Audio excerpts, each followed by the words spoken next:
and he broke me spoon.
Okay everybody, as you would have just seen, me and Dad just pushed the Dohne ewes and lambs into the yards.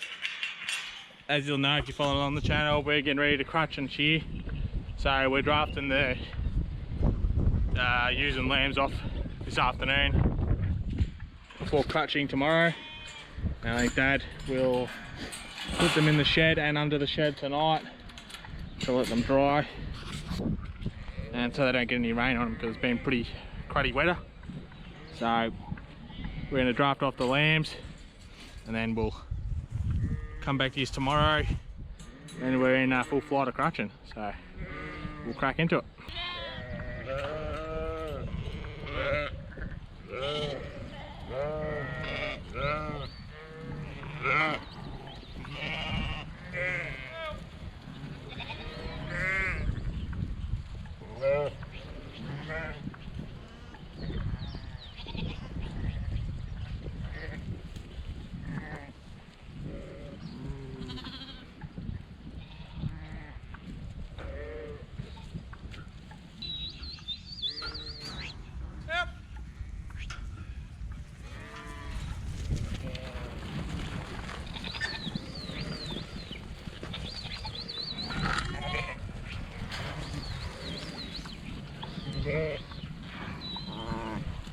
Whoa, whoa, whoa, whoa.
Righto, as you can see, ewes there, plus a couple of lambs, not a drama. Lambs over the back, white Suffolk ewes and lambs, yet to be drafted. That'll be done tomorrow. So we'll let them sit for a little bit, then Dad will run them underneath the shed. Those who've been viewing for a while will know that we have storage under the shed for sheep. The rest will go inside and they can dry off during the night. They'll be a bit wet because it's been raining or whatever. And then our shearer, I've forgotten his name, but he's coming out tomorrow, new one this year. Usually we have our shearer Shane come out, but he's over in WA working. So we have a different one. And we're going to crutch all the sheep tomorrow. Yeah, so leave them in overnight. And we'll see you bright and early in the morning when we start crutching. So I'll see you then. Morning everybody, nice and early this morning. We are just getting set up for crutching. I'm just going to put some sheep in the catching pen. And then we're just waiting for the shearer to get here. And then once he gets here, we are going to start crutching these sheep. So yeah, I'll fill this pen up and then we'll probably make a start in not very much time from now.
Alright, so we just finished doing the Dohne ewes. So these are the Dohne ewes that have Dohne lambs.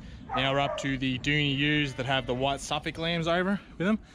And then, so, I can't remember how many of them there is, there's not many.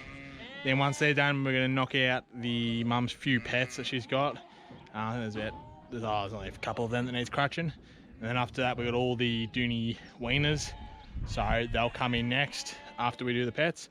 And we'll smash them out as well. So flying through the day, we'll probably be done after lunch, I think, the way we're going. So keep cracking along and see how we go.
So we've finished up crutching all the shape. Yeah, Frank just took off before, so that's done and dusted. Don't know how the footage is going to turn out. He had an LED light set up and on the screen it sort of looked like it was a bit funny, so yeah, if the footage is pretty average, yeah, sorry about that. But anyway, yeah, so we're finished, and yeah, all the crutchings are just in those couple, just there in that bin, and there's a bag and some on the floor. So I'll grab that in a second and sort of give you a little explanation as to yeah, what happens with crutchings. I don't think we've explained that before, but yeah, and then we'll probably wrap the video up. She'll sort of be a little bit all over the show, just because with crutching it's so fast, I don't really have time to be talking on the camera and setting it up too much. So yeah, we'll definitely get a lot more footage though with shearing when I've got a bit more time up my sleeve. Right, so I just got that over here at the crutchings, and he's just going to give a little explanation as to what he sort of does with them. And yeah, it's not a sort of detail, I guess, as when you're classing wool, but it still has to be sorted. Yeah, good day, viewers. We had a new shearer here this year, and as you'll see. Anyway, because they had a fair bit of dag on them this year, because we couldn't get to them early enough to crutch them up properly when they should have been, we've lost a bit of good wool as far as crutchings go, because a fair bit of it was stained and had dung stain on it and whatever. So I've pulled out a hatful here, it's sort of half, not too bad, and the wool buyer will come and when he comes to get the wool off the main shearing, he'll take this little butt, take it back to his store, probably blend it with other crutchings of the same length and colour and characteristics to make a bale or make up a line, and then they'll send that off to market, or they'll sell it through their wool store, and yeah, it'll get put into the manufacturing process. And back in my day when I was learning, they reckon short wool and stuff like this was made into blankets for the army and socks. Now, I don't know whether you can buy woolen socks anymore, but anyway, it's all a thing of the past. So anyway, that's what we've done here. we got a heap of rubbishy stuff there, unfortunately, but anyway, that's what happens when you can't do what you want to do when you want to do it. So the rubbishy stuff though is like mainly wool that's either like badly stained or has like a bit of crap on it. Yes. And That'll get, the buyer will buy that too, and they'll take that, someone will buy that and they'll scour all that stuff up, and that'll be put into who knows what. Once they clean it, wash it and scour it and do everything they do to it, it'll get used for something. But anyway, it's only rubbish there as it sits. That's about all I can say. Alright, so yeah, that's pretty much, well that is all the crutching done. And Frank will be back next weekend to do the shearing, and hopefully that goes all well and according to plan and get it all done on 2 days, Saturday and Sunday, and there's no dramas. So we'll wrap this video up here. Yeah, if it's a bit choppy and the footage is a bit, how you going? Yeah, sorry about that, but here's what it is. So you know the drill. Thanks you all for watching. Any questions, just chuck them down in the comments, and we'll catch you in the next one. Alright.